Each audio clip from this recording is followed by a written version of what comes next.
Blog Talk Radio. Rediscovering America. Truth, justice, and freedom. Hello, and welcome to the very first broadcast of Rediscovering America.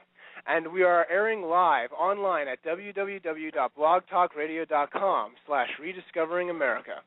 This being our first broadcast, we will start by introducing ourselves and expressing what it is we are primarily about.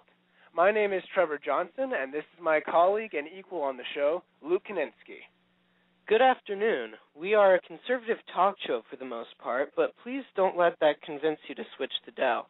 No matter your political backgrounds, we here on Rediscovering America are open to any arguments that you would like to have or opposition to the subjects discussed on the show. We kindly ask that you would be respectful in contacting us live on the show and refrain from any manner of foul speech. This show is open to anyone and everyone that we ask. Please respect that.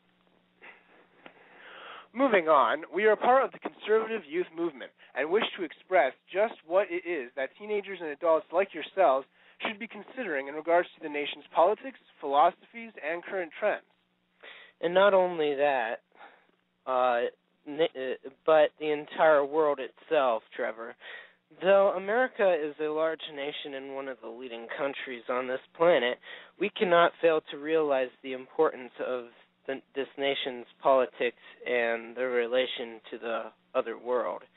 Out there, things are very competitive, and even a minority of one philosophy could one day grow into a great benefit or an overall achieving nightmare. Communism being a past but good example of that. On this show, we not only plan to talk about and inform you of issues in our nation, but also we plan to make sure citizens know what it is and who it is they are voting for when the proper time comes, whether it be during midterm elections or a vote for presidency itself. Now, let me note that we did start our show probably later than we should have, seeing that we probably missed we did miss the midterm elections this year by a couple of days, which is pretty sad because there were some ballot issues that it seems quite obvious to me people didn't understand by looking at the results. I'm guessing that on one or two issues in particular, in regards to the amendments, people voted yes or no because they thought the amendments were saying they were for something when it was actually against something. And vice versa. Yes. Now, I also thought that on Amendment 63, the one that would have allowed people to opt out or get out of Obamacare, it was voted against by the majority possibly because they thought it was completely repealing it when it wasn't, or just out of spite. There seems to be plenty of spite going around, specifically on the Democrat part right now, because they were scared of the Republican takeover, and when a certain group is scared, there's no telling what people will do.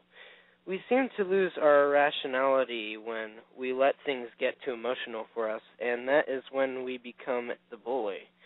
It is because of situations like this, among other things, that I believe, and you believe, Trevor, that a show such as the one we are broadcasting here today and will be broadcasting here on is important. The people need to understand what it is they stand for, and they each moment of their daily lives, and what it is they should stand for as true American citizens. In addition, they must, as emphasized already today, know what it is they are voting for. It doesn't take much thinking to realize that your ballot is not just some educated guess. It is a statement. It is a statement for my opinion, for your opinion, and for each and every opinion of Americans today. It is what leads to the decisions that bind us together as a nation and decide where the future of our country is heading and what type of role models we are presenting ourselves. As to the next generation and to the generations follow thereafter. Are we presenting an ideal that is correct and worthy by fellowship of following generations And are we presenting this idealism strong enough so that they can understand its wisdom to build from it? Are we making an inheritance of America a worthy treasure to behold, or are we just letting moss grow over it and scratching it every so often and make it look like we are doing something when we really aren't? You are absolutely right, Luke, and that is just it. Is what we have and what we fought for the same thing anymore? For the most part, I would say that the true values in life of America can never really die, but that doesn't mean it can't be covered up or sat on. We have gotten so distracted with other things, and I know this is something that plenty of our peers, including me and you, are tired of hearing, but it is true, and reality doesn't go away. It will still be there like a sore under the new skin you may be trying to put on, but until one day it bursts forth or smashes us in the face. Do we want to wait for that day to come, the Armageddon of reality, or do we want to finally take up our nation's flag once again in honor and start to unstack the pile of trash that has been left on top of what really matters by those who have taken the rewards of other people's labor? Armageddon has already come up for some people, and the sad part is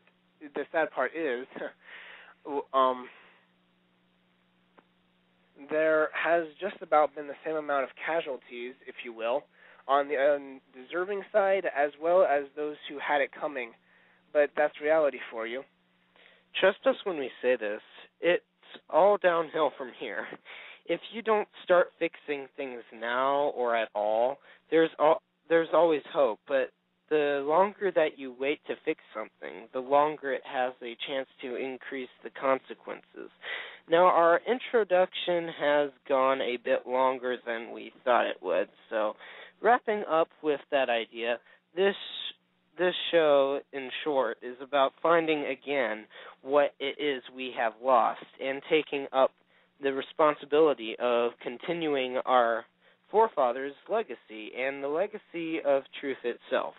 We want to take out our garbage, of course, recycling what we can, if be worthy, and find the treasure, not the reward. There is a difference. We will reap the reward after having found the treasure. We want to pull off the dusty sheets and see wonderful craftsmanship that we use to care and protect. We are going to rediscover America. As we enter segment 1 of our actual discussions, we would like to first thank Sam Whitfield of Whitfield Nation Radio Show for having gotten us started with our talk show. We had previously been discussing ways to help people understand our nation a little better, and he was responsible for introducing us to this website.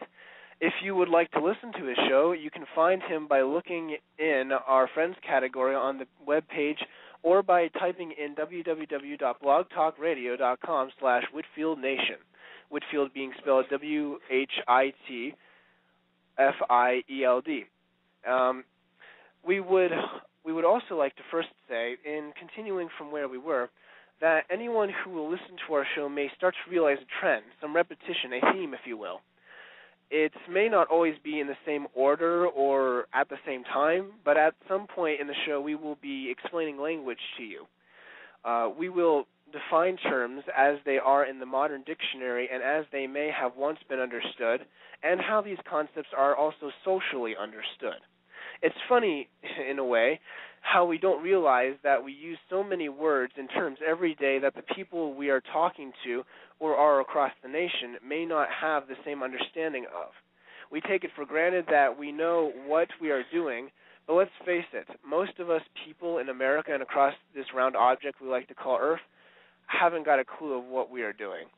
In other words, if you don't know what is going on yet, then you should probably keep listening, because it's time you knew what is expected of you and what to do. Many of the terms that we will define will include some of the basics, such as conservative, liberal, democracy, a republic. About everyone should have a pretty good grasp on these terms, but it is how we translate them that can really make the difference.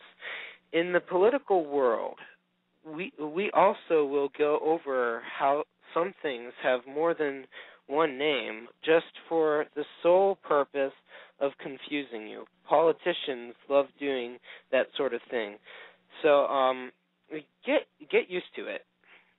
Now, let's just say we don't think people are complete bozos in America, but the ignorance and arrogance of people is what has almost cost this country many times and has cost this country within certain areas of its structure and foundation. It has to stop. We know it never will stop, but we would do better to put our resources towards a solution rather than the problem. Even if you can get rid of an issue, you can certainly help minimize it and its effects. We will most likely get into some probably more touchy issues as the show progresses and more episodes being added to its collection, but for now we would prefer to stick with the basics. So basically now we invite anybody who wishes to call in. This definitely went longer than we had hoped for as far as introductions go, but our number to call in is, you should first type in 1 and then go 323-580-5652. Again, that's 1-323-580-5652. We hope to hear from all of you in just a second here, and we will be waiting for you. Also, if anybody wants to offer up topics that they would like to hear discussed on this show in the future, we will take those into consideration. It doesn't necessarily mean that those will be discussed, but we would love to have any suggestions. And that's basically that right there.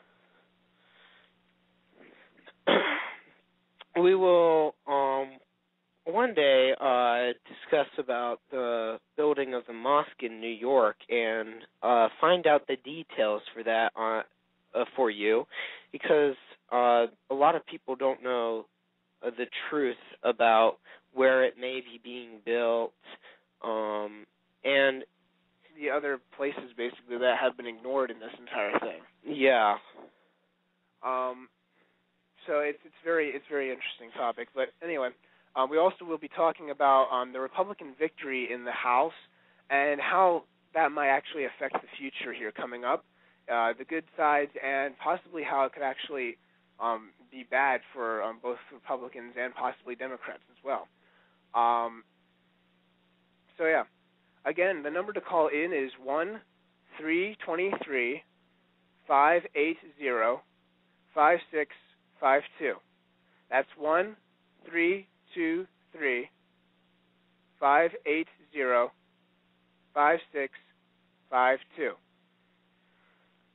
Now, seeing that we don't have anybody at the moment who seems to be calling in,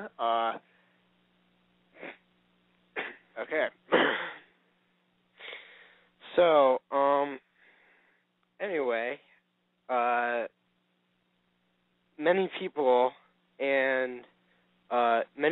on the conservative side are happy for the Republican takeover of the House, of course, and many people in the liberal side are quite disappointed. But what I would like to discuss is how that may affect Obama getting back into the White House. There are some concerns that Obama and the Democrats will try to push very hard things onto the Republicans in the House, so that when they're filled with so much stuff to do, people get disappointed in the Republicans, and they then vote for Democrats again. Well, whatever the situation is going to be, Luke, I just hope there can be peace.